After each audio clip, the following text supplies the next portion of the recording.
Magandang araw po sa inyo mga kaibigan. Ang ganda ng topic natin. Isang active NBA player at Kenneth Lofton Jr. ang nababalita at expected daw na susunod na naturalized player ng China.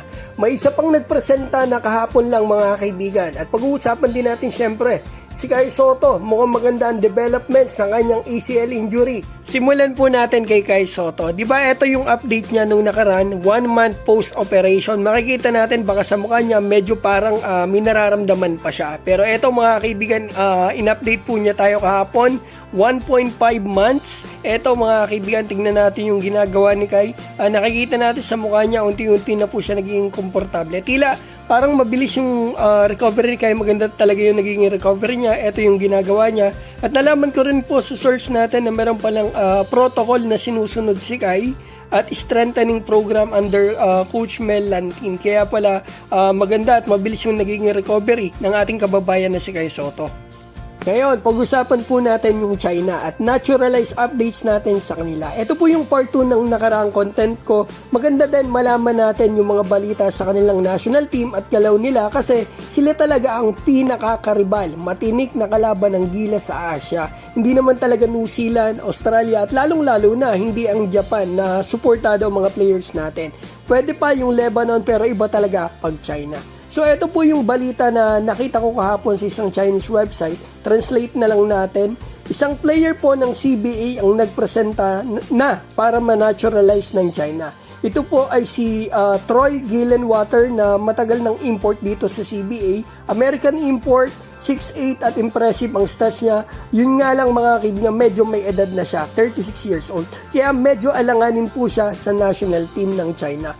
Pero, possible naman po siya ma-naturalize sa CBA at maging option pa din sa Chinese national team sa hinaharap. Kasi nga po, ang CBA plano at kinausap na ang 20 CBA teams about sa naturalized player per team. Ito po yung article nila about dyan. After daw po talunin ng China ang Japan sa third window ng Asia Cup, binigyang diin daw po ng Chinese head coach sa interview na kailangan daw po nilang gamitin ng husto ang patakaran ng naturalization at gumamit ng magaling na naturalize para ma-achieve ang mas magandang resulta.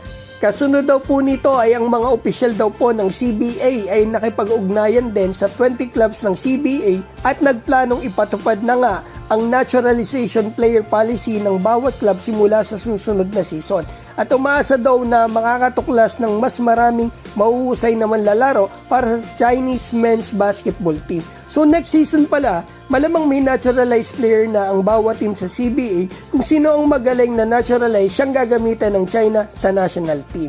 Ang kagandahan lang po ng madaming naturalized, madaming options at may backup kung injured o hindi available ang isang naturalized. Nakasulat pa dito, bagamat hindi pa daw po ito opisyal na naipapatupad, may mga teams na daw po sa CBA na gumalaw na ng maaga para sa naturalization ng player.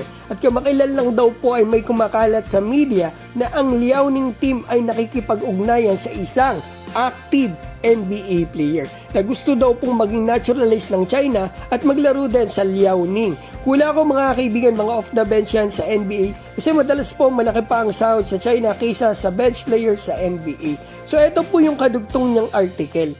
At the same time, it is rumored that Kenneth Lofton Jr. may start his naturalization journey and is expected to become a new member of the Chinese men's basketball team.